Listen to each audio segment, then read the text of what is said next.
C'est déjà la fin des belles vacances pour les apprenants togolais. Lundi, ils reprendront le chemin des classes. Mais à quoi devront s'attendre tous les acteurs du secteur éducatif durant cette nouvelle année? Eh bien, nous allons le découvrir avec nos invités de ce plateau spécial rentrée scolaire.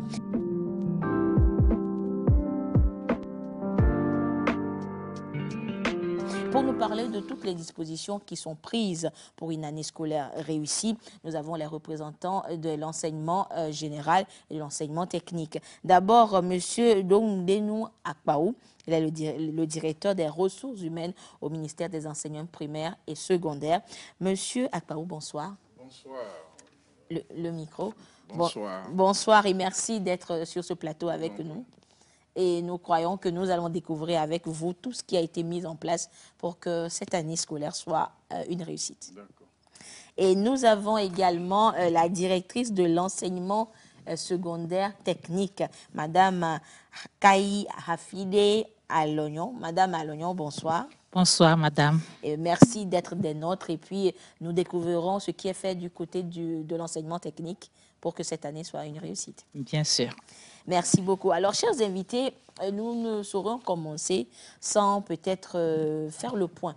Parce que c'est vrai, nous allons commencer une nouvelle année, mais il est nécessaire que nous puissions parler de ce qui s'est passé l'année dernière avant de parler de l'année qui va suivre. Alors, pouvez-vous nous rappeler ou bien rappeler aux téléspectateurs et aux parents qui nous suivent justement les résultats de fin d'année des différents examens, le CEPD, le BEPC, le bac 1, le probatoire, le bac 2 sur le plan national. Alors, Monsieur Akpaou, nous allons commencer avec vous. Du côté de l'enseignement général, alors quels ont été les résultats des différents examens? Merci. Au CEPD cette année, nous avons eu 76,0% contre 97% en 2023 et un taux moyen sur les 10 ans de 80%. Au BPC, nous avons eu 44,09% contre 64,10% l'année qui est passée. Nous avons en moyenne un taux de 64% sur les 10 ans au BPC. Parce que l'année dernière, c'était 81% au BPC. Et au bac 1, cette année, nous avons 71,73% contre 80% l'année dernière.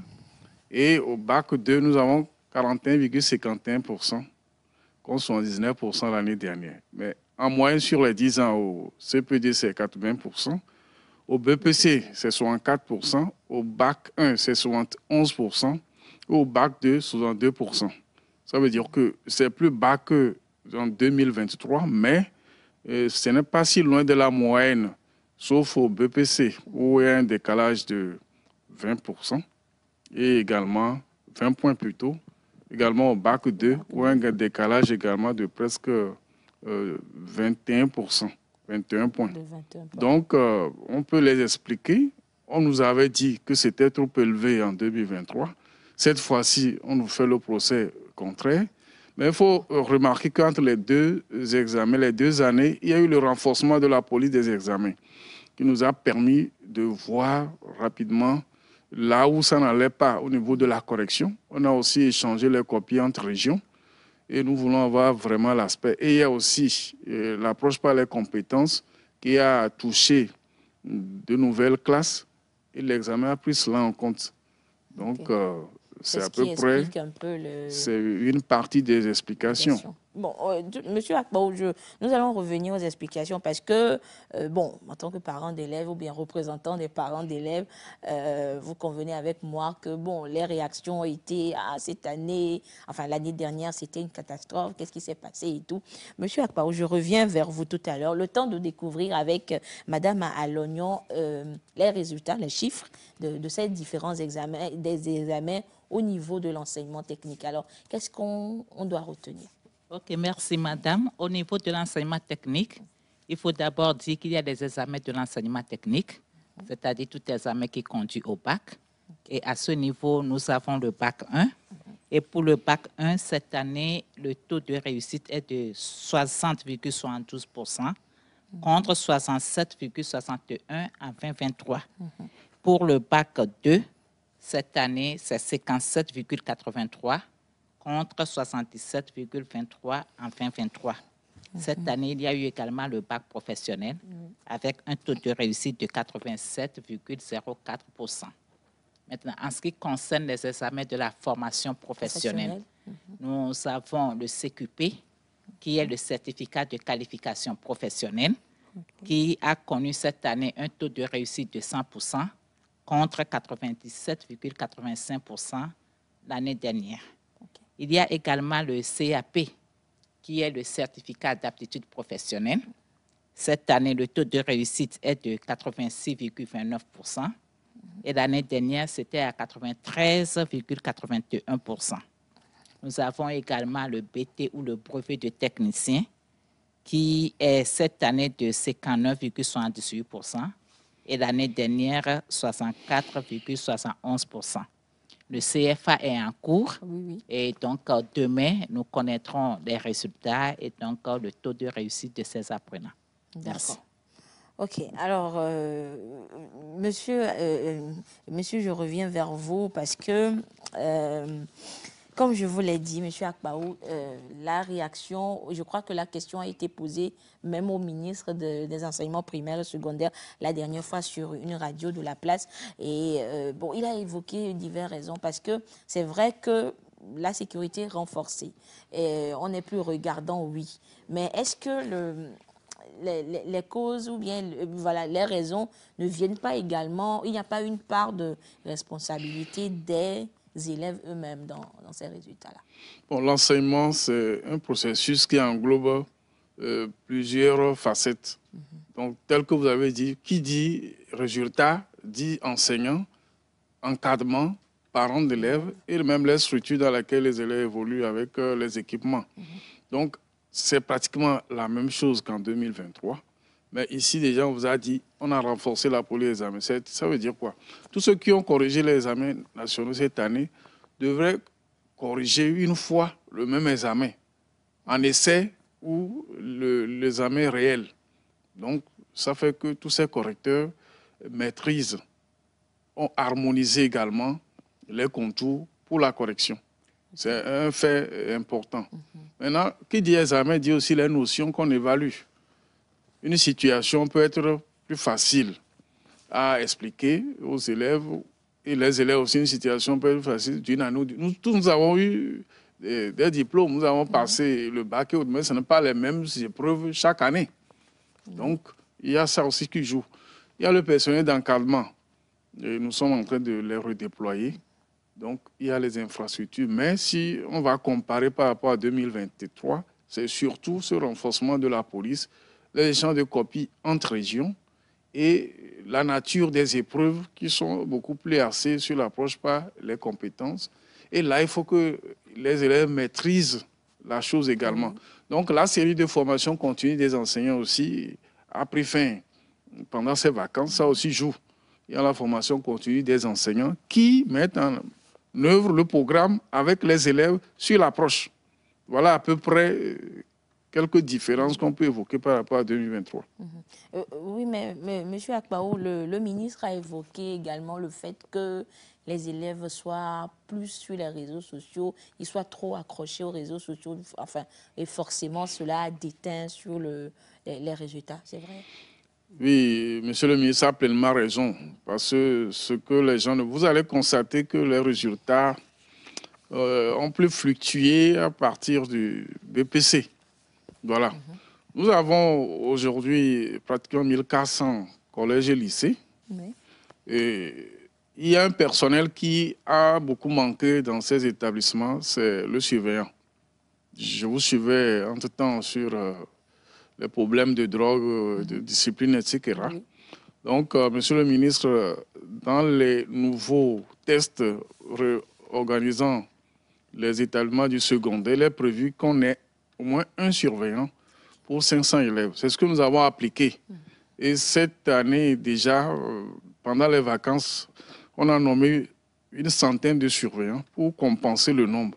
Aujourd'hui, tous les établissements du secondaire qui ont 500 élèves ont au moins un surveillant. Si c'est 2000, ça fait 3 ou 4. Et aujourd'hui, nous changeons le rôle des surveillants. Ils ne sont plus surveillants généraux, mais conseillers principaux d'éducation, les CPE. Pourquoi? Quand on dit surveillant, les gens voient souvent la discipline. Maintenant, avec les conseillers principaux d'éducation, c'est 3 choses. La discipline, ensuite l'autodiscipline que l'élève même doit construire avec ses camarades et l'accompagnement de l'élève à réussir son projet scolaire. Est-ce qu'il a des difficultés dans une matière? Est-ce que le problème, c'est la maison? Est-ce que c'est la rue? Est-ce qu'il est avec les fumeurs, etc. Donc, le CPE va conduire l'enfant et vous voyez que cela va manquer aussi. Donc, rapidement, les nominations sont faites aujourd'hui. On n'a plus le manque de ce personnel très important pour la vie scolaire au niveau du secondaire. Et on s'attend forcément à ce qu'il y ait un impact positif sur l'apprentissage des élèves cette année. D'accord. Alors, Madame Alognon, au niveau de l'enseignement technique, on a également noté une certaine baisse là. Est-ce que disons que les raisons sont pratiquement les mêmes que l'enseignement général ou pas? Oh, bon, il y a peut-être d'autres qu'on peut ajouter. Et il faut dire quand même que même si on a noté une baisse, cette baisse n'est pas aussi notoire. Les résultats ne sont pas aussi mauvais que ça. Il faut dire que c'est plus ou moins stable, même si par endroit, on voit quelques écarts. Alors, les raisons, nous allons plutôt mettre l'accent sur les réseaux sociaux. Les réseaux sociaux, parce qu'aujourd'hui, c'est vrai, en 2023, ça existait, mais ça n'avait pas pris cette ampleur que les réseaux sociaux, particulièrement le TikTok, a aujourd'hui. Et finalement, l'apprentissage au niveau de nos apprenants n'est plus continu. Et moi, je dis souvent que le TikTok, principalement, c'est un voleur de temps. Vous y rentrez et puis vous pour sortir, comment et ça fatigue également le cerveau et tout. Et les élèves pensent que c'est la mode. Ils sont démotivés par rapport à la chose scolaire, mais beaucoup plus entraînés vers les réseaux sociaux. Mais en dehors de ça, nous n'allons pas le nier. Il y a également l'encadrement ou le personnel enseignant. Si des efforts sont faits, vous savez que pour l'enseignement technique, la grande partie des établissements sont dans les mains des privés. L'enseignement technique est à 60% dans les mains des privés. Et je salue donc au passage tous ces promoteurs privés qui accompagnent l'État. Mais reconnaissons-le, nous avons des privés qui font de très bons boulots, mais au même moment à côté, il y a également des privés qui ont besoin vraiment d'être accompagnés pour être à la hauteur des attentes. Parce que l'enseignement technique, ce n'est pas l'enseignement général. Ça ne se fait pas uniquement avec un tableau blanc et de la craie, mais il faut les outillages, il faut le matériel, il faut les équipements. Ils veulent rentrer dedans pour la pratique, mais ils n'ont pas forcément tout le nécessaire. Et la façon, le traitement, les conditions de travail et de vie des enseignants des établissements privés font que certains enseignants sont démotivés et cela agit forcément sur l'apprentissage et sur le résultat des apprenants. Nous pouvons aussi parler des parents. Il y a des parents qui n'encadrent plus, qui n'accompagnent plus leurs enfants. Bon, moi, je ne vais pas dire qu'ils ont démissionné, mais des parents qui se cherchent quant à l'encadrement. Pour eux, aujourd'hui, j'ai payé les frais de scolarité très chers parce que l'enseignement technique coûte cher. J'ai payé les frais de scolarité très chers. J'ai fait ceci. Vous avez tout ce qu'il faut à la maison. J'ai pris 3 répétiteurs dans tel domaine. Et puis, on ne comprend pas pourquoi. Mais l'enfant a besoin de plus que cela. N'oublions pas, quand ils arrivent chez nous au secondaire, je dirais pratiquement 2, là, ce sont des enfants qui ne sont plus des enfants et qui ne sont pas non plus des adultes, qui passent par des périodes assez compliquées et qui ont besoin encore d'être écoutés par les parents. Les parents, quand ils mettent les enfants, c'est après 3 ans ou après 1 année qu'ils cherchent à voir. Ils ne viennent pas dans l'établissement pour voir quel est le comportement de l'enfant. Et tout cela amène certains apprenants à s'égarer un peu de l'objectif pour lequel ils sont là en formation professionnelle ou en enseignement technique. Et cela concourt tous à ces résultats que nous avons. D'accord. Merci beaucoup, Madame Alognon. Et je reste avec vous parce que, justement, dans les causes, au niveau de l'enseignement technique, vous avez relevé ce fléau-là que nous vivons ces derniers temps, les réseaux sociaux, les élèves, les apprenants qui sont scotchés aux réseaux sociaux. Et justement, pour cette année scolaire, l'année scolaire qui s'ouvre lundi, les apprenants devront peut-être se familiariser ou vivre désormais avec une interdiction conjointe du ministre des Enseignements primaires et secondaires et de son collègue de l'enseignement technique. C'est l'interdiction de l'utilisation des téléphones portables dans l'enceinte des établissements privés et publics. Alors, au-delà du fait que, bon, les réseaux sociaux ont peut-être une répercussion sur les résultats des examens. Madame Alogno, dites-nous, qu'est-ce qui a sous-tendu une telle décision des ministres, ou bien de votre ministre? Ok, merci madame. Il faut d'abord dire que l'interdiction, il ne faut pas le voir en forme de privation. Mais ce n'est pas une privation, c'est peut-être plutôt, comment je vais le dire, une rupture, une pause numérique.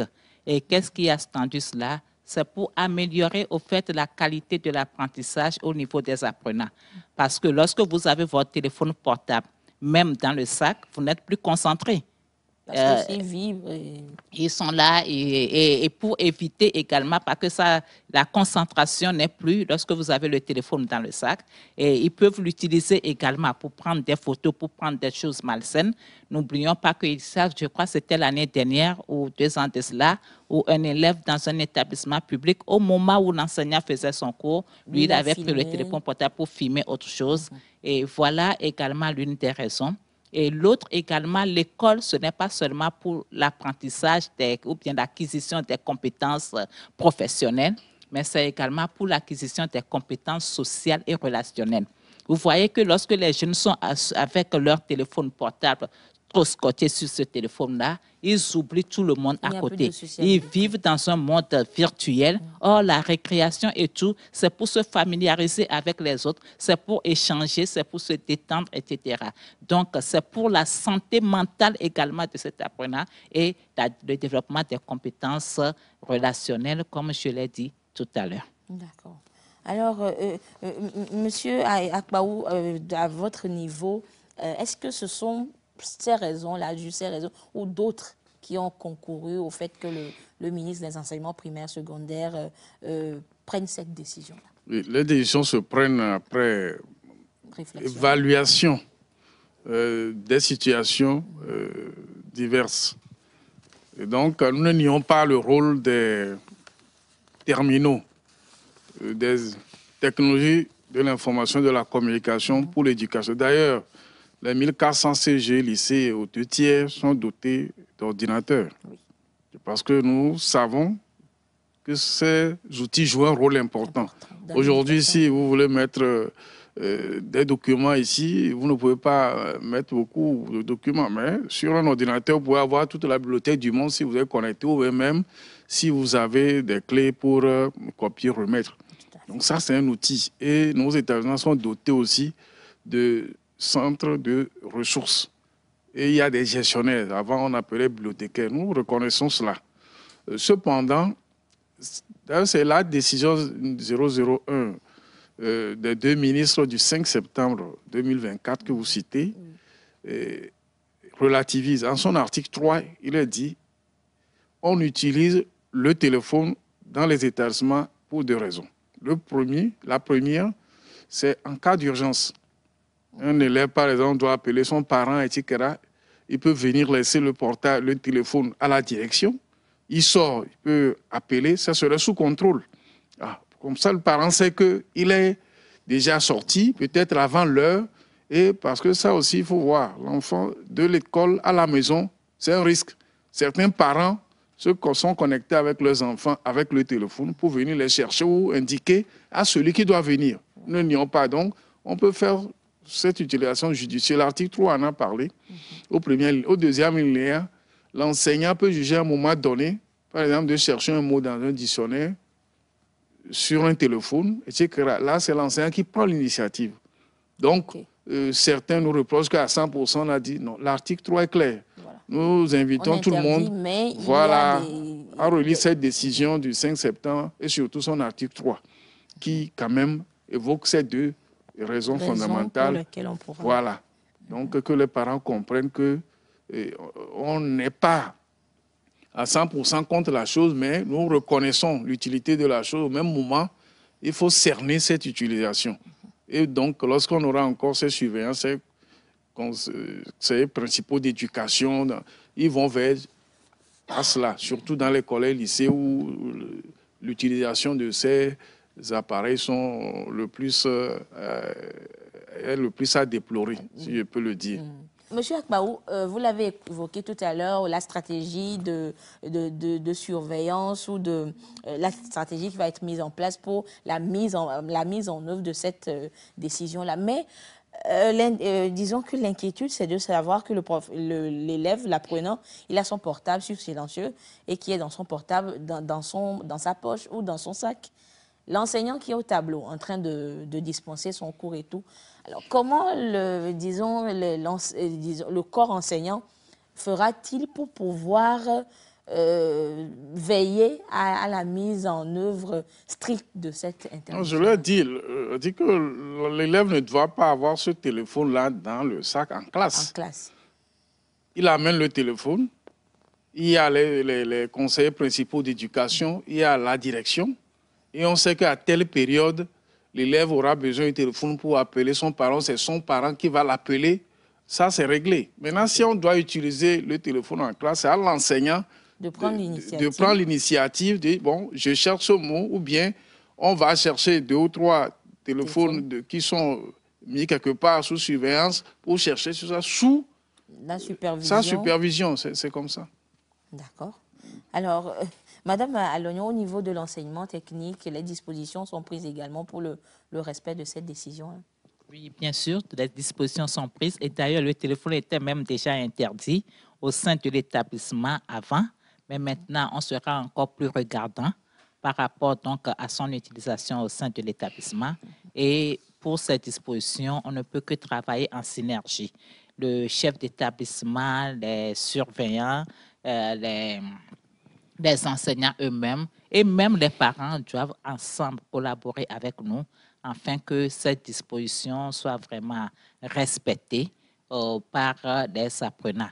Ils doivent comprendre que ça va beaucoup plus dans l'intérêt des apprenants et ça n'a que des avantages de ne pas utiliser le téléphone au sein de l'établissement. D'accord. Alors, Madame Alognon, on a compris que tout est mis en œuvre pour que cette décision-là soit respectée. Mais n'oublions pas que malgré toutes les dispositions, forcément, il y aura toujours quelqu'un, l'un de ces apprenants-là, qui va avoir cette stratégie pour pouvoir faire glisser ou faire passer son téléphone portable et pouvoir l'utiliser. Alors, s'il arrivait qu'un cas pareil se présente, qu'est-ce qui est prévu comme peut-être répression ou correction, disposition légale pour pouvoir, disons, sermonner cet élève-là? Je crois que l'article 4, si je ne me trompe, de cet arrêté-là prévu, on retire le téléphone et sans possibilité pour l'apprenant de reprendre. Mais également, dans nos établissements, il y a le règlement intérieur et l'enfant peut également être passible des sanctions qui sont contenues dans le règlement intérieur lorsqu'il enfreint à ces dispositions ou bien à cette disposition, à cet arrêté qui dit de ne pas amener le téléphone portable au sein de l'établissement. OK. Donc, il est clair, à partir du lundi 16 septembre 2024, l'utilisation du téléphone portable au sein des établissements privés et publics au Togo est strictement interdite. L'utilisation est interdite sur toute l'étendue du territoire national. Alors, Monsieur Akbaou, je reviens à vous. On a parlé de l'utilisation, l'interdiction de l'utilisation du téléphone portable, mais c'est vrai que nous avons commencé par dire la rentrée, c'est le 16 et tout. Mais rassurez-nous, la rentrée, c'est vraiment le 16 ou il y aura... Je pense qu'on vient de publier le découpage de l'année scolaire 2024-2025 qui s'achève le 11 juillet 2025. Et quand on commence en octobre, on ira jusqu'en fin juillet. Donc, il faut commencer à un moment donné pour terminer à un moment donné. Donc, souvent, c'est la deuxième semaine de septembre que nous débutons l'année pour l'achever dans la première quinzaine de juillet. Voilà à peu près le décalage avec les congés de détente et les autres congés. Donc, la rentrée, c'est pour le 16 septembre 2024 au Togo. Alors, Monsieur Akbarou, je sais que forcément, vous aussi, vous êtes parent d'élèves, vous êtes dans le secteur éducatif. Alors, comment vous décrirez l'état d'esprit des parents d'élèves à cette veille de rentrée? Enfin, je pose la question parce que nous tous, nous sommes conscients disons, de la conjoncture que nous vivons. Les temps sont durs, comme le Togolais le dit. Alors, quel est l'état d'esprit? Est-ce que vous avez eu à échanger avec des parents d'élèves? Non, mais le ministère est le premier concerné. Les mesures déjà prises sont toujours appliquées. Vous avez eu la gratuité au préscolaire primaire, la gratuité au niveau des frais d'examen sont toujours appliquées. Nous étions à 9407 écoles et établissements scolaires. Cette rentrée, nous sommes à 9580. Ça veut dire qu'il y a eu de nouvelles créations pour rapprocher des écoles encore des parents, des élèves, au lieu de parcourir de plus grandes distances. Voilà, pour augmenter la capacité d'accueil au niveau des élèves. On a équipé ces établissements scolaires de tables-bancs. On a également déployé 4411 enseignants déjà vers fin mars. Et on a encore 271 qu'on va déployer d'ici lundi. C'est uniquement des enseignants scientifiques parce que nous en avons besoin. C'est l'un des points faibles de notre système. Peu d'élèves qui fassent la science et d'ailleurs qui ne manipulent pas. Donc, il faut assez de scientifiques, assez de professeurs scientifiques, assez de manipulation. On ne va plus écrire uniquement les formules pour dire qu'on est scientifique, non. Mais on ira vers la pratique. On a mis l'accent sur ces fondamentaux déjà pour que le niveau des élèves soit rehaussé, surtout dans le domaine scientifique. On forme des enseignants dans les écoles normales qui d'ailleurs sont en nombre suffisant pour faire face aux besoins. Et c'est là où on peut facilement savoir que tel enfant a besoin de tel accompagnement. Parce qu'au-delà des manuels, la force, c'est la formation de l'enseignant qui saura que tel enfant, en syllabation, il a des problèmes. Il est au CM1. Mais en construction géométrique, il y a tel problème et qu'il a manqué de maîtriser au CE2. Ça, c'est la formation de l'enseignant. Nous avons mis l'accent sur la formation initiale. Et la première promotion des élèves professeurs d'école sort dans 2 semaines. Et il y a également la formation continue des enseignants sur des notions difficiles. Donc, on a assis l'essentiel. Bon, maintenant, ce que vous dites là, c'est au niveau des fournitures. Vous voyez, quand on a rapproché l'école des parents des enfants, on a formé les enseignants, on a mis assez d'enseignants, ça va diminuer la charge des parents. Parce que l'enfant n'ira plus tellement loin et l'enfant ne manquera plus de professeurs pour prendre tellement de répétiteurs. Vous voyez, tout cela, c'est déjà bon. Bon, mais M. Akbarou, en lieu place, certains parents disent que cette année, disons, avec la méthode APC, il y a plus de fournitures, il y a plus de livres à acheter. D'ailleurs, Monsieur le ministre a rappelé fermement les instructions.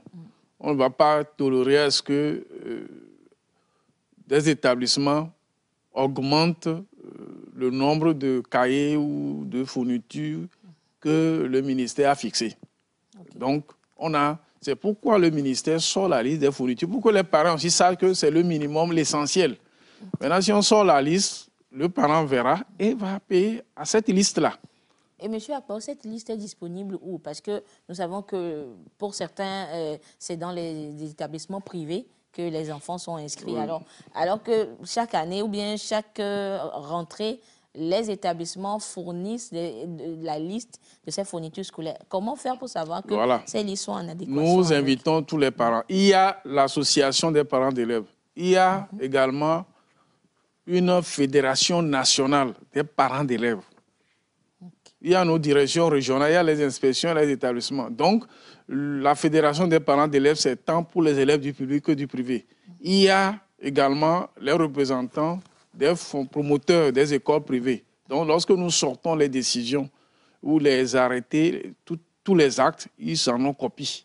Donc, c'est eux qui représentent les parents. Donc, les parents peuvent toujours être en contact avec toutes ces structures-là et acteurs. D'accord. Alors, Madame Alognon, au niveau de l'enseignement technique, bon, des dispositions sont également prises pour, disons, alléger la tâche aux parents? Oui, bien sûr. Au fait, comme il a dit tout à l'heure, cette gratuité au niveau des frais de scolarité, la gratuité au niveau des examens, ce n'est pas seulement pour l'enseignement général, c'est aussi pour l'enseignement technique. Mais lorsque vous allez, vous regardez simplement, vous voyez un peu ce qui se passe sur les marchés, on voit que l'état d'esprit de ces parents, ce sont des parents responsables et soucieux de l'avenir des parents. Nous disons que les temps sont durs, mais vous allez voir comment ils se bousculent pour faire le minimum afin que la rentrée puisse être effective pour leurs apprenants. Et nous disons, c'est dur certes, mais il y a les banques aussi qui accompagnent avec des prêts scolaires et donc qui soulagent un peu, même si on veut vous voir beaucoup plus, mais ça soulage un peu et les conditions sont là réunies afin que on n'exagère pas au niveau des fournitures. Comme il a dit, l'enseignement technique également a publié au même moment que l'enseignement général la liste des fournitures. Mais comme je l'avais dit tantôt, l'enseignement technique coûte cher parce qu'il faut le dire pour que les parents ne disent pas que non, c'est seulement la liste. Il faut le matériel, il faut les équipements, il faut les outillages. L'enfant qui s'inscrit en une série F4, ne serait-ce que la truelle, il doit l'avoir. En F3, ne serait-ce qu'un multimètre et autres, il doit l'avoir. Donc, il y a un certain nombre d'outillages également qu'ils doivent acheter pour faciliter donc l'apprentissage de leurs apprenants, de leurs enfants. Merci. D'accord. Alors, Monsieur Akbaou, l'autre innovation, bien l'autre préparatif d'avant rentrée, c'est cette rentrée pédagogique-là qui est désormais devenue, disons, une tradition depuis 3 années déjà. Et cette année, les enseignants, les conseillers pédagogiques ont fait leur rentrée. Mais c'est le lieu de nous rappeler encore l'importance de ce processus-là qui est né il y a 3 ans. Quelle est, la raison ou l'importance de la rentrée pédagogique aujourd'hui? D'abord, avant de venir à cette émission, on s'est vu quelques minutes avant d'y être. Vous voyez. Donc, quand nous terminons une année scolaire, nous faisons le bilan. Les établissements font leur bilan, les inspections, les directions régionales et au niveau central, on fait le bilan de là. Est-ce que les orientations de l'année scolaire ont été totalement mises en œuvre? Quelles sont les difficultés de mise en œuvre? Quel est le niveau d'atteinte? Et qu'est-ce qui reste à faire? Quand on finit ce bilan, on dégage les leçons et on fait la réunion de préparation de la rentrée. Okay. C'est à la suite de ces 2 sessions que M. le ministre sort la lettre d'orientation de l'année scolaire qui vient d'être envoyée à tous les acteurs le 9 septembre dernier, la note circulaire de la rentrée, qui parle d'une école de la République où on a 7 points majeurs. Donc, on va revenir sur ça. Donc, pendant la semaine, la rentrée pédagogique qui dure une semaine, il y a la formation des chefs d'établissement sur leur rôle. Parce que les chefs d'établissement, il y a des nouveaux qui sont nommés, il y a des anciens qui sont là, qui ont changé d'établissement. On leur rappelle leur rôle dans l'organisation, le fonctionnement de l'établissement et du système éducatif. Après, ils forment également les enseignants sur leur propre rôle en tant qu'enseignants, leur tâche professionnelle, l'éthique et la déontologie. Okay. Parce qu'ils vont accueillir les élèves et ils doivent savoir, et on doit leur rappeler comment ils doivent travailler en synergie. Maintenant, les nouveaux programmes qui sont là, comment on doit s'assurer que tout le monde a la même compréhension de ces programmes, des outils qui doivent aider à développer ces programmes. Maintenant, on inscrit les élèves. Ça permet de savoir au finish combien d'élèves on aura. Mais si on attend le jour de la rentrée, on s'attendait à 200, voire 400. Qu'est-ce qu'on fait? Vous voyez que ça bouleverse toute l'organisation. Ce n'est pas en ce temps qu'on va chercher des enseignants d'une région pour venir, etc. Non. Et on a déjà fait les mutations depuis août. Et ça a permis de déployer les enseignants dans l'État. Est-ce qu'ils sont présents? Est-ce qu'ils ont le programme? Est-ce qu'ils ont connaissance des nouvelles orientations? Ils vont travailler avec les parents d'élèves sur le règlement intérieur, sur la capacité d'accueil, sur les difficultés de démarrage. Et vous voyez que si on fait tout cela, c'est normal que la rentrée académique puisse commencer sans problème, sans accroc. Voilà. D'où l'importance de la rentrée pédagogique. Alors, Madame Alognon, au niveau de l'enseignement technique, les enseignants se sont retrouvés également cette semaine. Et est-ce que c'est la même chose, pratiquement la même chose qui est fait également au niveau de l'enseignement technique? Oui, c'est pratiquement la même chose au niveau de l'enseignement technique avec le nouveau ministre, le ministre M. Isaac Tiakwe. Oui. Il y a eu également cette rencontre de bilan pour voir quelles sont les réalisations en cours pour l'année 2023 écoulée, ce qui reste à faire. Les grandes orientations également ont été données.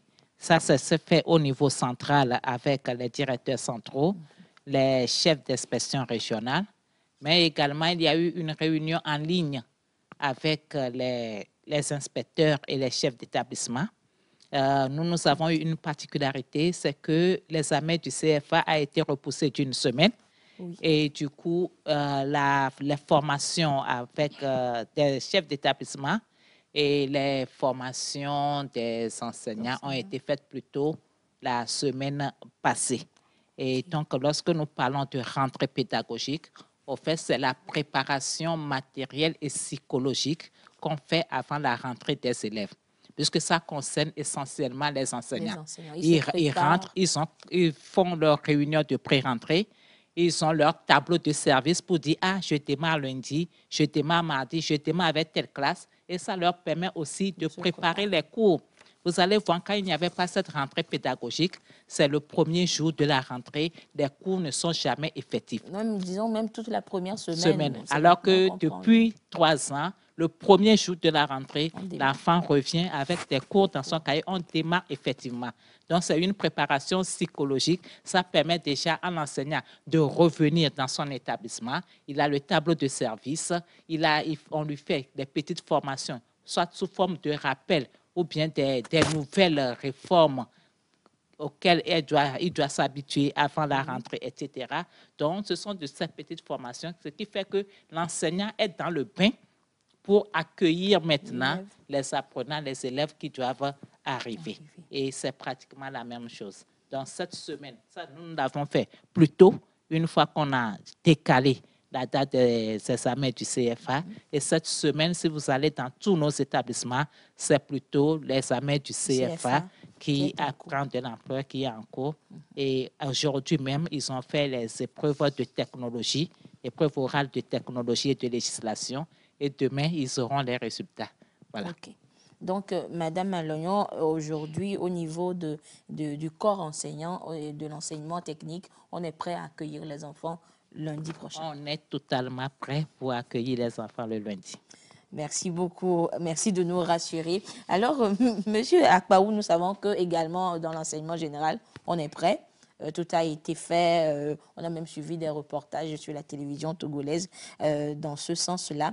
Vous avez évoqué tout à l'heure qu'à chaque rentrée scolaire, à chaque année scolaire, des orientations. Alors, dites-nous, à quoi devront s'attendre les enseignants et les élèves durant cette année 2024-2025? Merci. La lettre, la note circulaire sur la rentrée 2024-2025 comporte 7 points principaux. Premièrement, c'est les écoles projets.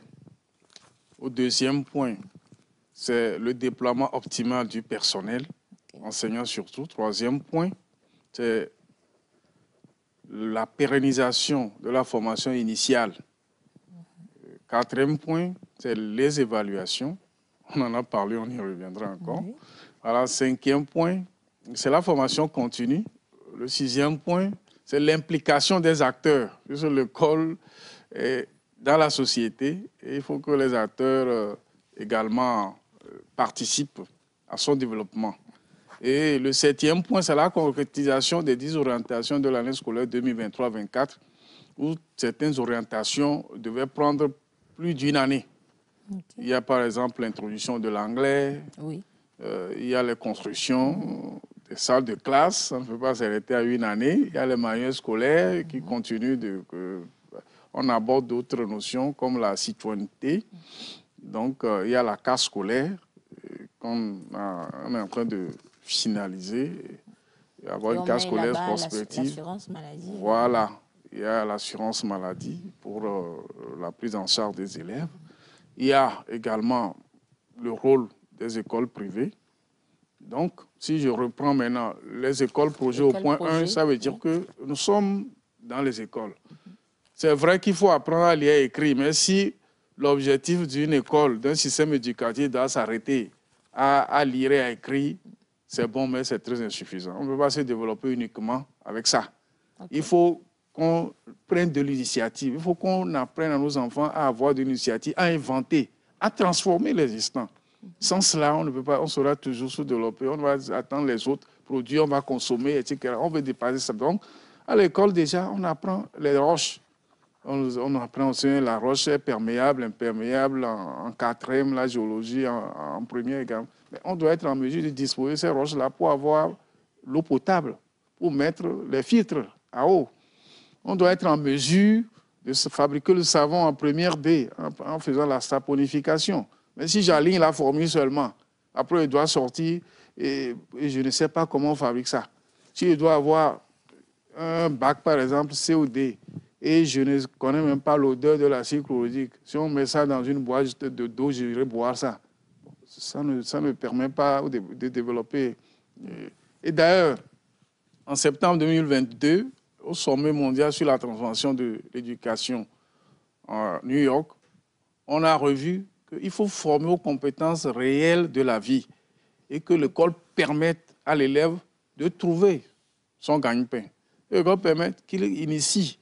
Il ne va pas toujours s'attendre à ce qu'on l'emploie, que lui-même initie. Ensuite, il faut mettre l'environnement, le développement durable, la cohésion, la paix dans ces notions-là. C'est pourquoi nous mettons l'accent sur ces éléments. Donc, on verra dans chaque école, si l'élève, la classe, c'est la classe de quatrième, l'élève à ce niveau, qu'est-ce qu'il peut fabriquer là-bas? Qu'est-ce qu'il peut faire qui constitue la somme de connaissances acquises en groupe et individuellement? Il sera noté et on fera quand même des expositions. Parce que si déjà à cet âge-là, ils ne s'initient pas, ils n'inventent pas, ils ne mettent pas leurs acquisitions dans une concrétisation, ce n'est pas quand ils seront loin qu'ils vont le faire, jamais. Et nous voyons ce qui arrive. Pratique, en fait. Voilà. Et ce qu'on appelle science maintenant, il doit y avoir une manipulation. C'est pourquoi d'ailleurs, quand on a proclamé le concours d'octobre 2023, on a retenu 271 enseignants uniquement de sciences qui ont suivi une formation de 9 mois et déjà d'ici la semaine prochaine seront déployés et ils vont vraiment manipuler. Dans les écoles normales même, pour les professeurs, pour le préscolaire, le primaire et à l'école normale pour le CEG à Takpamé, nous mettons l'accent sur la manipulation. Il y aura une antenne même de l'école normale supérieure qui sera ouverte à Niamtougou pour former plus de professeurs de collège. Donc, c'est dans la formation qu'on trouvera les réponses aux problèmes d'éducation, d'apprentissage. C'est aussi un métier qui a besoin d'être formé pour l'exercer. C'est ça le premier point. Donc, monsieur Akpan, si je comprends bien, ça voudra dire que ce qui se fait au niveau de l'enseignement technique revient un peu dans l'enseignement général. C'est deux choses différentes, mais qui se complètent. Généralement, ceux qui sont dans l'enseignement technique, ils ont le BPC. Oui. Donc, si l'enfant a le BPC, mais les petites choses qu'il a apprises, il ne veut pas monter un circuit électrique qu'il a appris. Et c'est quand il va à l'enseignement technique, on dit technologie, mais c'est là il commence, c'est pas trop tard. Dans l'enseignement général, on va commencer plus tôt. C'est-à-dire, on commence par réaliser ce qu'on apprend à son niveau. Et donc, je vais donner des exemples. Par exemple, il y a le circuit électrique qu'on fait en sciences physiques. Nous parlons maintenant de PCT, physique, chimie et technologie. Il y a l'outil informatique, on lui apprend à maîtriser ces choses-là. Donc, s'il apprend ça, il va à l'enseignement technique à partir de la seconde. C'est mieux que de commencer là-bas. Ensuite, ce qu'il apprend également au niveau des lycées d'enseignement général, il faut aussi qu'il manipule. Il y a des laboratoires, il y a des expériences en labo, des expériences qu'on peut faire à partir des matériaux de récupération. Un circuit électrique, on n'a pas besoin d'un laboratoire forcément. D'autres situations, solutions qu'on peut préparer, etc. Donc, il faut que l'enfant pratique ce qu'il fait. Quand nous parlons de l'environnement, on dit les plantes cultivées pour. Il cite, mais il ne les connaît pas. Oui, il ne peut pas cultiver. Jamais vu, alors que l'objectif, c'est que l'école permet d'avoir un esprit sain dans un corps sain. Il doit aller vers là. Lorsque nous parlons de citoyenneté, il n'y a aucun acte. Il écrit seulement. Il a la note, alors qu'il n'est pas en mesure de mettre son environnement propre, de ne pas commettre des gestes de pollution. Ça ne sert à rien. On doit aller vers ces pratiques-là. Tout à fait. D'où les écoles projets. Voilà. Le deuxième point, c'est le déploiement optimal des enseignants. Aujourd'hui, nous avons des outils qui nous permettent de déployer les enseignants. Si vous avez un lycée de 500 élèves, vous aurez le même nombre d'enseignants qu'un autre lycée de 500 élèves, plus ou moins. Ce n'est pas parce que je vous connais que votre lycée de 500 élèves, on va mettre 20 enseignants. Et parce que personne ne me connaît, moi, mon lycée aura 5, non. C'est des outils. Et si vous voyez que vous êtes lésé, vous le dites et on corrige si on trouve que vous avez vraiment raison. C'est ça aussi une école de la République, équitable pour tout le monde. Donc, et les enseignants doivent enseigner partout. C'est vrai que tous les milieux ne sont pas les mêmes, mais on est appelé à servir partout. Donc, nous avons redéployé les enseignants pour que tous les élèves togolais aient les mêmes chances. Donc, c'est une répartition équitable pour les régions et également au niveau des effectifs des élèves. Et nous avons mis, maintenant là où il y a peu, on a mis les enseignants sur 2 ou 3 établissements qui se trouvent à côté pour pouvoir combler les heures. Et nous avons, dans ce cas, le gouvernement a fait un recrutement et on a déployé les enseignants en mars 2024, 4411. Et c'est 495 pour l'enseignement technique. Et vous avez vu qu'un autre concours est prévu cette année. Aujourd'hui, nous étions partis il y a 2 ans d'un besoin de 14 600 enseignants qui constitue 41% en EV. Aujourd'hui, avec les efforts du gouvernement et le déploiement optimal, nous sommes à 3 395 comme besoin, soit 8,64%. Et donc, vous voyez que si on fait un concours, on prend 4 000, ça veut dire qu'il n'y a plus de besoin en enseignant. C'est vrai qu'à partir de l'année prochaine, il y aura encore les départs à la retraite qu'il faut combler, qui sera au nombre de 2 000 chaque année à partir de 2025. Mais maintenant, on comblera le gap résiduel. Donc, c'est un gros effort qui est fait en ce sens et tous nos élèves auront quand même un enseignant devant eux. D'accord. Monsieur Akor, très rapidement, lorsque vous parlez des enseignants qui devront enseigner partout, cela voudra dire que cette année, disons, ce phénomène-là qu'on observe des enseignants qui demandent à être affectés parce que, bon, moi, je me retrouve à Tcharakpanga, je ne veux pas rester à Tcharakpanga, je veux me retrouver à Lomé. Disons que ces demandes d'affectation-là vont être réduites, c'est cela? Non, les affectations, les enseignants font des vœux de mutation en février-mars. Les affectations se font depuis mai. Et en août, on publie. Mais on a publié en juillet. Et maintenant, ils sont mutés dans les écoles déjà en août. Donc, chacun sait là où il doit être. Mais il y a des raisons. Par exemple, il y a les raisons médicales. Les raisons sont sous-tendues. Voilà. Maintenant, il y a l'ancienneté. Quelqu'un qui a 2, 3, 5 ans de sa retraite, il désire aller quelque part, il va. Maintenant aussi, il y a des mutations par nécessité de service. Mais les concours déjà qu'on organise, c'est des concours régionaux. Ça veut dire que moi-même, je dis, bon, je vais servir dans la région des plateaux Est ou dans la région centrale. Bon, si je vais là-bas, je dois faire au moins 5 ans. Donc, c'est des concours régionaux. Donc, si quelqu'un même va à un concours pour servir dans une région et revient dire que non, je vais revenir, est-ce que c'est compréhensible? Non. Donc, c'est ça. C'est clair. Alors, le troisième point maintenant, c'est la Le troisième point, c'est la pérennisation de la formation initiale. L'enseignement est un métier qu'il faut apprendre. Là, c'est clair. C'est pourquoi les écoles normales. D'ailleurs, l'article 14 du statut particulier du corps, du cadre de l'enseignement stipule en son article 14 ou bien dispose que nul ne peut enseigner s'il n'a fait de formation initiale dans une école normale ou un centre agréé. Aujourd'hui, nous avons plus d'enseignants formés que de besoins. Donc, les premiers vont sortir dans 2 semaines. Ils sont au nombre de 2575 et nous avons un besoin de 2500. Vous voyez qu'on a quand même fait beaucoup d'efforts. Et chaque année maintenant, il y a des enseignants en formation. Il n'y a plus de rupture. L'école normale supérieure dispose déjà d'ici 2025 de 600 contre 500 besoins. Donc, la formation sera pérennisée. C'est pourquoi d'ailleurs, il y a eu également un concours interne de recrutement de professeurs d'école normale, ceux qui vont enseigner les enseignants. Ils sont au nombre de 134 qui sont recrutés. Ils vont également suivre une formation de 2 ans et renforcer le corps de ces professeurs-là. Et c'est ça qui pérennise la formation. Les autorités sont engagées à sécuriser les centres de formation, à clôturer. C'est des centres qui vont jusqu'à 10 hectares, à les clôturer, à sécuriser, à renforcer en matériel, en équipement. Chaque année, c'est des équipements de laboratoire pour faire les expériences, également pour les matériels du préscolaire, le stage. Et c'est des stages qui prennent 58% du temps d'apprentissage pour qu'on soit sûr qu'ils maîtrisent les gestes professionnels. Voilà, donc nous allons pérenniser ça. Parce que quand les gens disent les enfants ne lisent pas, les enfants ne... Non, c'est la formation qui peut résoudre. Parce que le manuel n'est pas une solution unique. S'il y a le manuel, il faut que l'enseignant sache détecter le besoin spécifique de chaque enfant. Celui-ci, il a besoin de syllabation. Celui-ci, il a des problèmes de prononciation. Celui-ci a des problèmes pour construire telle figure. Et voilà, c'est ça. Il est au CM2, mais ce besoin-là, c'est le CP2. Si je suis enseignant bien formé, je sais que je suis au CM2, mais l'enfant-là, il a raté quelque chose au CE2. Mais si on me recrute directement, je viens au CM2, ce n'est pas sûr que je sache forcément ce qui se passe au CE1.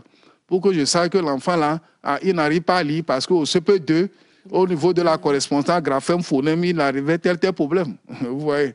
Alors quand il est formé, il a fait le circuit pendant le stage, il sait, il fait le va-et-vient. Il y a les encadreurs, les inspecteurs, avec les professeurs de corps normal et les chercheurs, les enseignants-chercheurs, tous résolvent le problème et l'enseignant sort bien formé.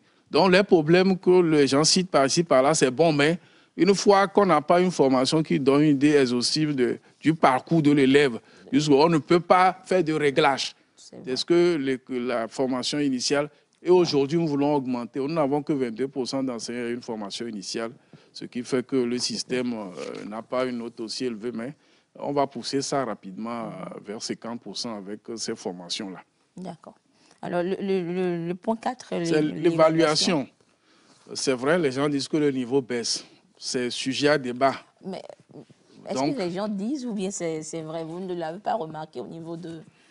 vous, le ministère, l'a remarqué également? C'est relatif.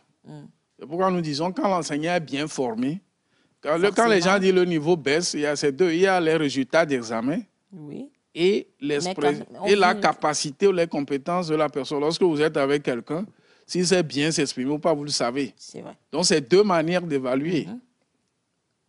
L'examen, c'est ponctuel. Oui. Donc, les gens voient les taux avant de dire c'est bon. Maintenant, on dit que ce n'est pas bon. Vous voyez? Mais est-ce que l'élève est capable? Est-ce que l'élève arrive à vraiment résoudre les problèmes de vie courante? Maintenant, s'il y a des problèmes de lecture, d'expression, c'est bon, il faut chercher des solutions. On est en train, c'est pourquoi je dis que c'est la formation initiale des enseignants qui peut permettre de régler rapidement ça. Donc, l'évaluation va commencer aussi à immatriculer tous les élèves. Aujourd'hui, si un élève quitte telle ville pour telle ville, l'autre ville va dire j'ai perdu des élèves, l'autre ville va dire peut-être c'est lui qui vient. Ou bien il quitte le privé pour le public, vice-versa.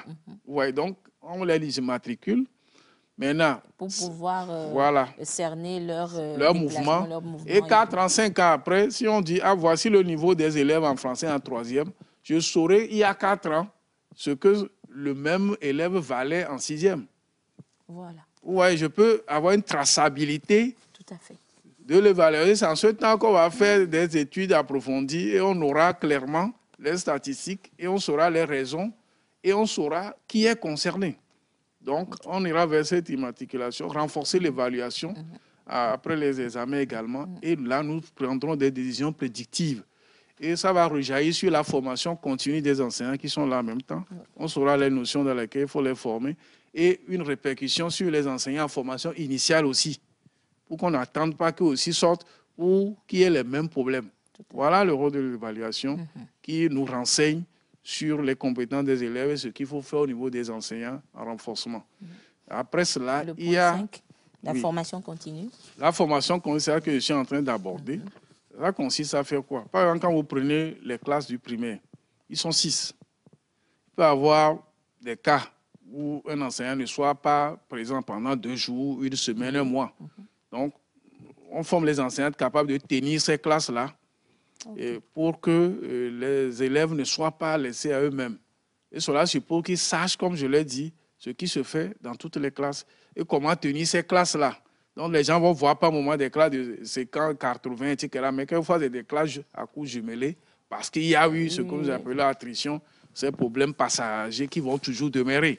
Voilà. Donc, on va former maintenant les notions sur lesquelles les élèves n'ont pas eu de maîtrise feront objet également de modules de formation aux enseignants. Voilà, c'est comme ça nous allons réguler la chose. Okay. Donc, nous pouvons approfondir et peut-être prendre les élèves au cas par cas. Alors. Voilà, c'est ça qu'il nous faut. C'est ça la solution. Ensuite, il y a le point 6. Le point 6, c'est-à-dire après cette formation continue, il y a quand même l'implication des acteurs. C'est-à-dire que les gens parlent d'école. On dit les salles d'école, on les construit quelque part. Qui donne le terrain? C'est la communauté. Maintenant, si on dit on veut vous construire une école, vous donnez le bas-fond, on ira, on ne pourra pas. Ou bien vous donnez 2-3 hectares, généralement c'est 5. Vous donnez 5, après vous venez enlever 3, 4. C'est trop grand. Bon, comment voulez-vous que ça soit? Aujourd'hui, on a besoin de 14 600 salles de classe. On en a construit 4 600 déjà. Vous voyez que l'effort se fait à grands pas. Donc, il faut que la communauté aussi s'implique. Lorsque vous parlez des élèves qui fument, qui se droguent, etc., c'est avec des parents d'élèves. Mais il y a certains qui ne sont pas parents d'élèves. Donc, c'est la communauté tout entière. Quelquefois, on vient, on salit la cour, etc. La communauté doit être, les motos passent ou bien les véhicules passent dans l'établissement. La communauté doit s'ingérer pour l'amélioration du cadre scolaire.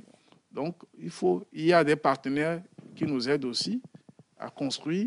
Il y a des partenaires privés aussi qui ont des écoles agréées qui nous aident. Donc, on ne va pas faire l'école sans oublier. Souvent, les gens critiquent l'école en oubliant qu'eux-mêmes, ils participent, ils doivent participer. Vous voyez, donc c'est important. Ou bien quand tous les égouts du quartier déversent ou doit traverser une école, alors que nos enfants sont là-bas, leur sécurité, la santé et tout cela, même les mecs qu'on vient leur vendre. On ne donne pas d'autorisation à certaines bonnes dames. Mais elles vendent derrière l'école. Et les enfants quand ils iront. Donc, vous voyez que tout cela, c'est important. C'est la communauté. Voilà, lorsque les élèves partent dans la rue, c'est 6 heures à 7 heures, il faut qu'on fasse attention pour les laisser leur céder le passage, pour veiller à leur sécurité, tout ça. C'est fortement l'implication. Il y a les parents d'élèves, donc, et les autres. Il y a les communes qui jouent un grand rôle pour construire les écoles. Il faut un terrain, comme je l'ai dit. Les communes jouent aujourd'hui un grand rôle, les collectivités locales. Donc, on doit mettre l'école dans le plan de développement. On doit construire les écoles jusqu'à 10 ans, 20 ans, 30 ans. Il faut toujours de l'espace. Mais si on dit, il y a déjà un collège ici, bon. Et puis c'est bon. Demain, ça serait difficile. C'est nous-mêmes qui allons payer cher ailleurs dans le privé. Donc, le dernier point, le point 7, la concrétisation des orientations. Voilà, la concrétisation des 10 orientations de l'année scolaire 2023-24. Et je vous dis que c'est des actions qui doivent se poursuivre. Les manuels sont rédigés. Cette semaine même, nous finalisons la rédaction de manuels de citoyenneté. Parce que si vous n'avez pas de citoyens, vous pouvez former les gens, mais ils iront ailleurs.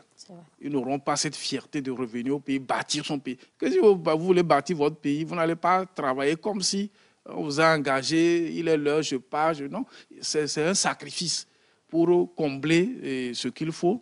Il y a également, comme je l'ai dit, les constructions qui vont continuer. L'enseignement de l'anglais au préscolaire primaire. On avait pris 200 écoles.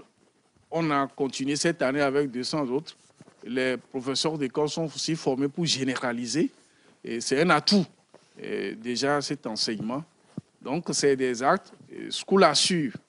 La prise en charge va se poursuivre dans le cadre de l'assurance maladie universelle. Et donc, les parents, qu'ils soient rassurés que School assure existe toujours et va être pérennisé dans ce cadre-là de l'assurance maladie universelle. Voilà à peu près les grandes orientations. Ce qui attend les acteurs éducatifs en ce qui concerne l'enseignement général. Voilà. Merci beaucoup, M. Akpaou. Nous allons vous laisser souffler un moment. Alors, Madame Alognon, au niveau de l'enseignement technique, quelles sont les nouvelles réformes? Quelles sont les nouveautés de l'année scolaire? OK, merci. Au niveau de l'enseignement technique, les grandes orientations également sont données. Okay. Et c'est dans la continuité des réformes entamées par l'enseignement technique, la formation professionnelle et l'apprentissage depuis 2020. Alors, parmi ces grandes réformes, nous allons parler d'abord de la formation en alternance qui est aujourd'hui systématisée au niveau de la formation professionnelle et qui va s'étendre progressivement vers l'enseignement technique. Alors, quand nous parlons de la formation en alternance, nous faisons allusion à quoi? Vous savez que l'enseignement technique et la formation professionnelle est le levier de développement économique. Et c'est une priorité pour le gouvernement togolais. Et du coup, il faut tout faire pour pallier à cette inadéquation emploi et formation. Du coup, l'alternance amène l'apprenant. C'est commencé depuis 2020 et l'extension s'est encore faite cette année. Ça amène l'apprenant à passer un temps en entreprise et un temps en centre de formation. Et du coup, il y a tout un ensemble d'outils qui ont été préparés. Des conventions ont été signées avec les entreprises pour donc accueillir ces apprenants afin qu'ils complètent leur formation. En fait, ils touchent du doigt les réalités, les vraies réalités donc, du marché du travail et ça leur permet de compléter la formation. J'avais dit tout à l'heure que l'enseignement technique et la formation professionnelle coûtent cher. Il y a parfois des équipements que nous n'avons pas dans nos centres, même au niveau du public, mais en allant maintenant dans les entreprises, nous constatons que ces équipements qui manquent au centre, ils retrouvent ces équipements pour avoir une formation de qualité. Et donc, quand nous parlons d'entreprise, on me dira, oh, on a combien d'entreprises au Togo? Pour nous, quand nous parlons d'entreprise, ce n'est pas forcément les grandes entreprises. Okay. Ce n'est pas forcément les grandes entreprises, parfois de petites entreprises, parfois des privés qui sont là à leur propre compte. Nous plaçons également les apprenants là-bas, mais avec une convention bien définie, un contrat bien déterminé pour ce que cet apprenant-là vient chercher chez ce maître artisan ou dans cette entreprise individuelle. En dehors de ça, depuis 3 ans également, il y a eu le placement systématique en stage annuel. Donc, à chaque fin d'année, tous les enseignants de l'ETFPA doivent effectuer un stage de 1 à 3 mois dans une structure ou également dans une entreprise. Et ça permet aussi de renforcer donc, les compétences de ces apprenants. Il y a la semaine de l'ETFP qu'on ne va pas oublier. Oui. Et la semaine de l'enseignement technique. La semaine de l'enseignement technique. Et cette semaine, actuellement même, je crois qu'ils vont finir demain, les 50 lauréats de l'année passée, ou bien de l'année 2023, donc l'année passée, oui, sont en formation. Et donc, ça développe chez ces apprenants l'esprit de créativité, l'esprit d'innovation. Puisque au cours de cette semaine, on joint l'utile à l'agréable en demandant aux apprenants de faire des productions innovantes. Et vous allez voir qu'ils font des choses vraiment extraordinaires. Des choses extraordinaires. Et ensuite, maintenant, les séquences sont formés en entrepreneuriat parce qu'aujourd'hui, on ne peut pas faire l'enseignement technique ou la formation professionnelle et s'attendre toujours à être employé quelque part, embauché quelque part. On devient patron, on devient producteur de richesse. On crée et on emploie pour donc faire développer le pays. Voilà un peu un certain nombre de réformes qui sont là. En plus, il y a également l'outil Insert Jeune qui permet de voir quelle est l'efficacité externe de notre formation, combien sont insérés. Et donc, depuis quelques années, ça permet de voir tous ceux de l'enseignement technique qui sortent, où est-ce qu'ils sont aujourd'hui et qu'est-ce qu'ils font concrètement. Est-ce qu'ils arrivent à s'insérer soit en étant employés ou bien en créant leur emploi et autres. Il y a d'autres réformes qui sont en cours également, notamment la digitalisation de l'ETFP. La digitalisation de l'ETFP, Et donc, non seulement dans l'enseignement, mais que tout le système soit digitalisé. Nos établissements, surtout les lycées techniques, ont déjà un environnement numérique de travail où les élèves peuvent travailler en réseau. Et donc, le numérique est fortement là au niveau de l'enseignement technique. Et aujourd'hui, on tend vers, ça a déjà démarré avec les enquêtes diagnostiques et autres, la validation des acquis de l'expérience et puis le cadre national de certification, le CNC. Voilà, en gros, de façon ramassée, sans oublier les révisions des programmes qui demeurent aujourd'hui ou bien qui constituent aujourd'hui un truc plus ou moins banal parce qu'on doit le faire pour que ces programmes soient adaptés donc aux évolutions technologiques de l'heure. Voilà. Donc voilà donc ce qu'on peut retenir au niveau de l'enseignement technique pour cette nouvelle rentrée. Alors, Monsieur Akpaou, pardon des innovations, on entend également dans le discours du système éducatif togolais aujourd'hui l'approche par compétences, l'APC, on nous parle de l'implémentation de cette approche-là. Alors, dites-nous, pour les téléspectateurs, on va dire même les parents d'élèves, les apprenants aujourd'hui, que doivent-ils savoir concrètement et surtout de l'importance de cette approche-là aujourd'hui? Bon, l'école togolaise a subi des réformes. C'est une continuité. Okay. Avant, on parlait de l'approche par les contenus, c'est-à-dire on vous cite la Première Guerre mondiale, on dit tout ce qui est arrivé, on s'en va, ou bien on vous dit, bon, définition telle. Après, on a évolué vers la PPO, la pédagogie par objectif, c'est-à-dire si je vais enseigner aujourd'hui les roches, ou bien je vais enseigner aujourd'hui les figures, quel objectif je poursuis? Puisqu'on peut enseigner ça dans toutes les classes jusqu'à l'université. On fixe l'objectif selon le niveau de compréhension de l'élève et ce qu'on attend de lui dans la classe suivante. Maintenant, l'approche par les compétences, c'est de rassembler les habiletés pour en faire une compétence. C'est-à-dire qu'il ne faut plus apprendre pour apprendre. Il faut que tout ce que vous avez appris à un moment donné, qu'on fasse ce qu'on appelle une intégration. Donc, quand, par exemple, on dit l'enfant, il faut saluer, il faut dire bonjour, il faut faire cela. Après quelque temps, il faut que l'enfant puisse tenir une conversation, puisse s'exprimer sur, par exemple, comment il faut acheter ou bien sur la fête ou quelque chose. Donc, si on est là, on dit, voici comment il faut résoudre tel problème de vie courante. Bon, premièrement, il faut maîtriser les opérations. Ensuite, il faut prendre un exemple, une étude de cas. Si c'est le marché ou c'est ceci, comment. Mais à un moment donné, il faut mettre ensemble ces habiletés pour aboutir. Vous voyez, si c'est l'enseignant même est formé de cette manière, on lui dit, bon, pour enseigner, il faut faire une fiche. Voici comment on fait une fiche. Après, il faut chercher les documents que vous avez utilisés. Après, il faut chercher du matériel.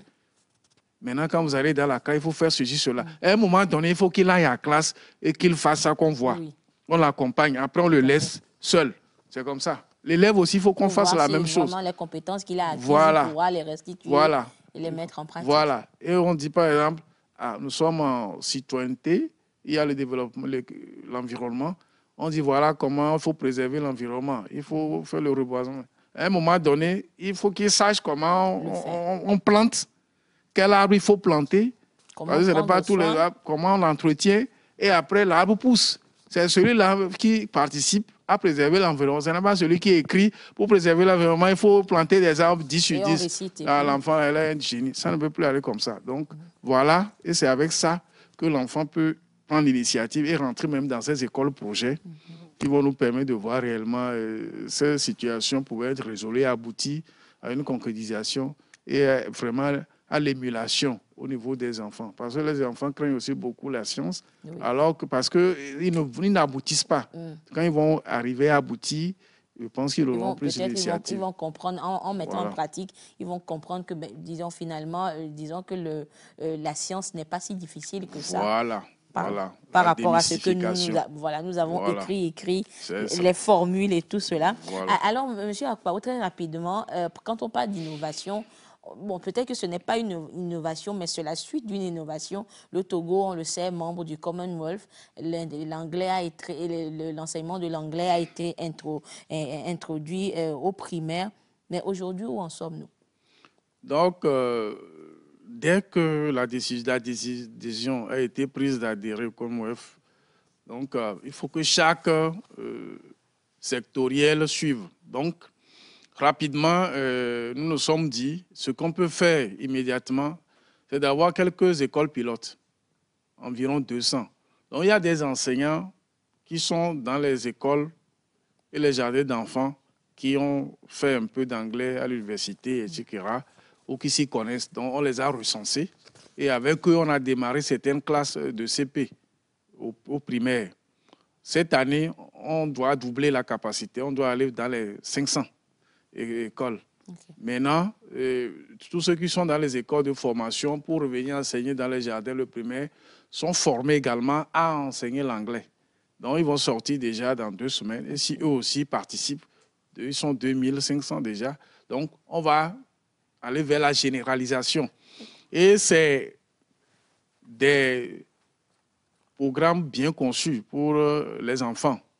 Et c'est pratique.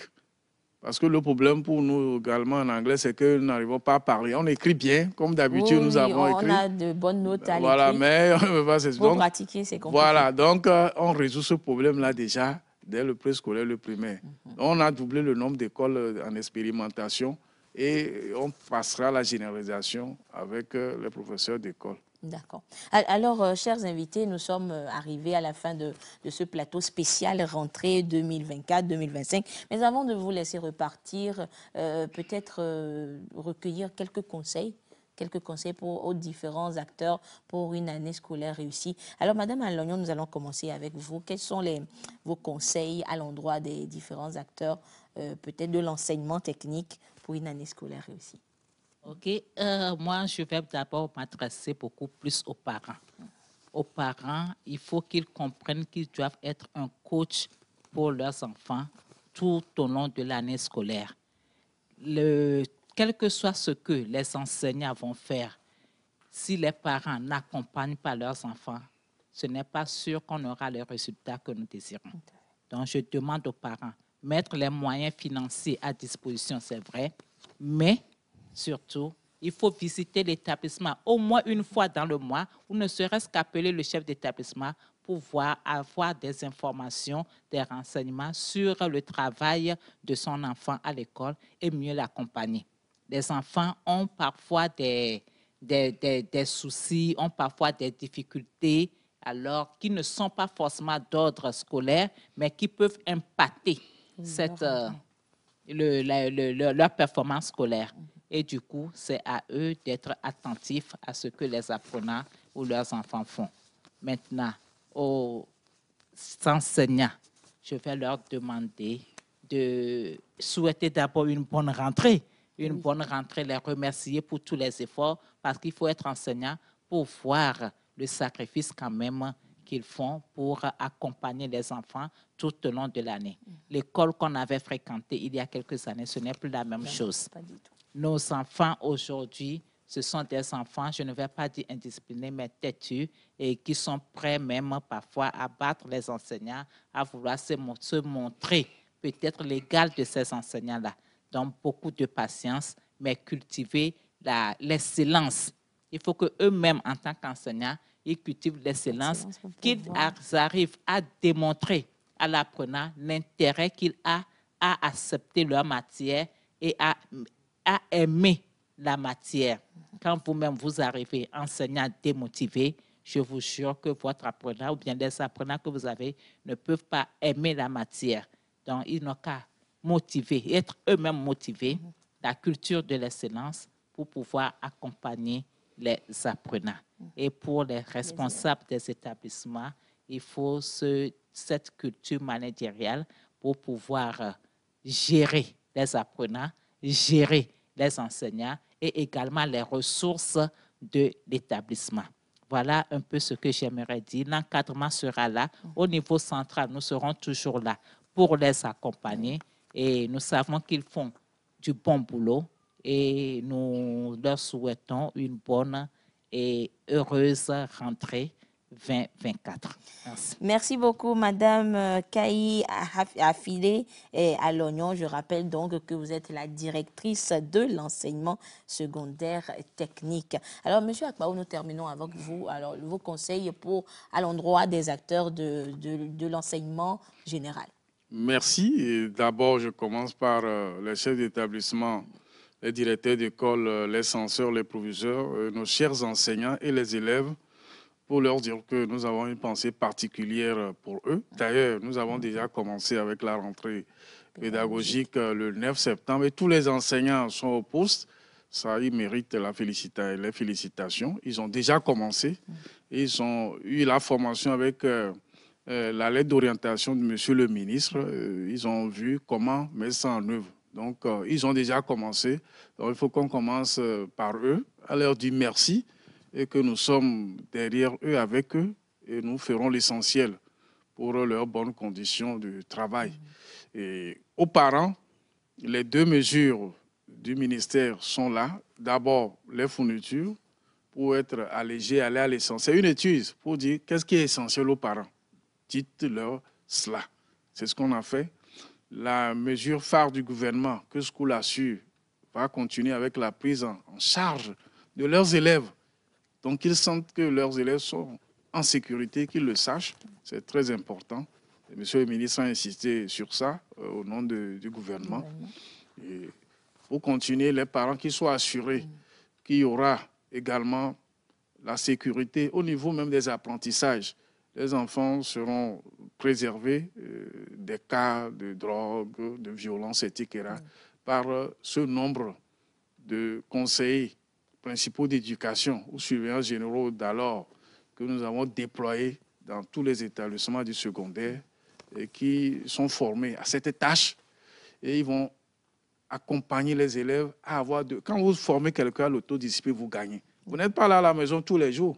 Si vous n'avez pas formé votre enfant à l'autodiscipline, si c'est la discipline, ne faites pas, là, ça ne marchera pas. Aujourd'hui, les parents sont plus occupés qu'avant. Donc, il faut vraiment qu'on aille vers cette autodiscipline pour que l'enfant sache ce qu'il cherche et qu'il sache que demain, c'est lui. Donc, nous allons mettre l'accent sur cela. Et au niveau des autres acteurs, des partenaires techniques et financiers, nous saluons leur accompagnement. Maintenant, dans les communes, partout où ils veulent intervenir, qu'ils s'approchent de nos structures. Il y a les directions régionales, il y a les inspections qui vont relayer pour qu'on leur dise « faites-nous ça ». On a déjà prévu de construire ici. Au lieu de ceci, voilà, ceci, dans votre plan, ceci, on a besoin des réserves pour construire, que ces partenaires vraiment s'impliquent aussi avec nous au niveau du secteur éducatif. Et donc, au niveau central, nous sommes là, autour de Monsieur le ministre, pour suivre les orientations du gouvernement et pour aller vite sur tous les points. Et nous retenons que les enfants, c'est vrai, on va tout faire pour qu'ils puissent mieux lire, mieux écrire. On voit que vraiment les parents tiennent à ça. C'est très bon. Parce que c'est la base. C'est la base. Tout en leur disant que nous allons faire un tournoi également pour les sciences et la technologie, avec les expériences scientifiques, avec les technologies de l'information et de la communication pour l'éducation, pour que notre école soit également l'école de demain qui est déjà là. Merci beaucoup, Monsieur Domdenou Akpaou. Je rappelle que vous êtes le directeur des ressources humaines au ministère des enseignements primaires et secondaires. Voilà donc dit tout ce qui a été mis en œuvre, toutes les conditions mises en œuvre pour une année scolaire 2024-2025 réussie. Et nous, à la télévision togolaise, nous ne pouvons que souhaiter une bonne rentrée, une bonne année, une belle année à tous les acteurs impliqués et surtout aux élèves. Voilà, ainsi se referme cette émission spéciale rentrée. Merci à vous, téléspectateurs, de nous avoir suivis. Excellent suite de nos programmes. Au revoir.